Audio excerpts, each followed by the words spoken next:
दोस्तों, जीवन में हमें अक्सर अपनी गलतियों और बीते हुए कार्यों का पछतावा होता है। हम खुद को सोचते हैं कि क्या होता अगर हमने वह कार्य नहीं किया होता या उस गलती को सुधार दिया होता। लेकिन क्या आपने कभी यह सोचा है कि बीता हुआ कल वापस लौटकर नहीं आता है? यहाँ हम एक छोटी लेकिन गहराई से सोचने वाली महात्मा बुद्ध की इस कहानी के माध्यम से देखेंगे कि हमें अपनी भूलों को भूलकर आगे बढ़ना चाहिए। महात्मा बुद्ध एक गांव में प्रवचन सुना रहे थे।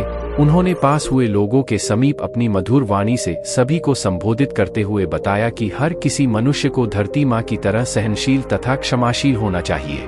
क्रोध मानव का ऐसा शत्रु है जो दूसरों को तो हानि पहुंचाएगा, साथ में खुद भी उससे नहीं बच पाएगा। इसलिए क्रोध, ईर्ष्या मानव की सबसे बड़े शत्रु है। सभा में सभी लोग शांति से उनकी बात को ध्यानपूर्वक सुन रहे थे।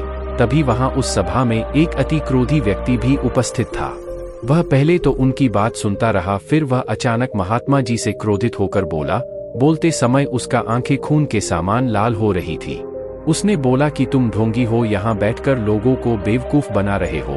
यह जो भी तुम कुछ कह रहे हो ना, इसको सचमुच करना बहुत मुश्किल है। समझे, तुम्हारी इन बातों का कोई मतलब नहीं है। यह सब बातें कोई मायने नहीं रखती असल जिंदगी में। कहानी सुनाना बंद करो धूर्त महात्मा, और जहाँ से आए हो वहीं चले जाओ। ऐसे कठोर वचन सुनकर भी महात्मा जी ने उस क्रोधी पुरुष का कोई विरोध नहीं किया और न ही उसकी बातों पर कोई भी प्रतिक्रिया दी। वह शांत रहे और अपना काम करते रहे, जिससे वह पुरुष और भी क्रोधित हो गया। उसकी समझ नहीं आया वह क्या करे। तब उस पुरुष ने महात्मा जी के मुंह पर थूक कर चला गया। अगले दिन जब उस व्यक्ति का क्रोध शांत हुआ और उसे अपनी गलती का पछतावा हुआ, तब वह आत्मग्लानि में जलने लगा और फिर उसने सोचा कि उस महात्मा से मुझे माफी मांगनी चाहिए। वह महात्मा जी की खोज में उसी स्थान पर गया जहां महात्मा जी कल प्रवचन दे रहे थे। लेकिन महात्मा जी वहां कहाँ मिलने वाले थे। वह तो अपने शिष्यों के साथ अन्य किसी गांव की यात्रा पर निकल पड़े। वह पुरुष सब लोगों से महात्मा जी के बारे में पूछता पूछता उस स्थान पर पहुंच गया जहां की महात्मा जी प्रवचन कर रहे थे। तब उस पुरुष को महात्मा जी के शिष्यों ने उसे उनके पास जाने से रोका, लेकिन महात्मा जी ने अपने शिष्यों को आदेश दिया कि आने दे उस पुरुष को। तब वह पुरुष महात्मा जी के चरणों पर गिर गया, उनसे बोला, मुझे क्षमा कीजिए महाराज। उसने महात्मा जी से पूछा, क्या आप भूल गए हो कि मैं वही जिसने कल आपका इतना अपमान किया था? मैं अपने दुष्ट कृत्य की आपसे माफी मांगता हूँ। तब महात्मा जी ने बड़े शालीनता से उस पुरुष से बोले कि कौन सी बात? तब उस पुरुष ने बड़ी हैरानी से महात्मा जी की ओर देखा।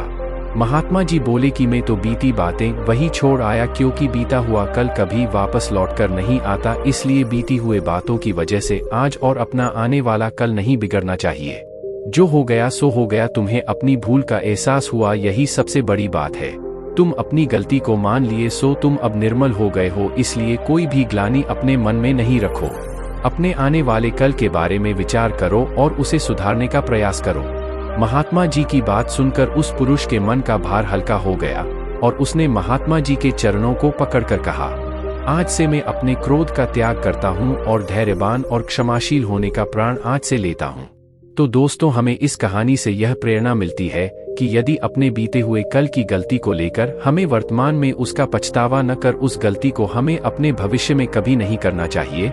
क्योंकि दोस्तों, बीता हुआ कल कभी लौटकर वापस नहीं आता। तो अगर आपको महात्मा गौतम बुद्ध की इस कहानी से कुछ सीखने को मिला हो तो अपने दोस्तों के साथ इसे जरूर शेयर करें।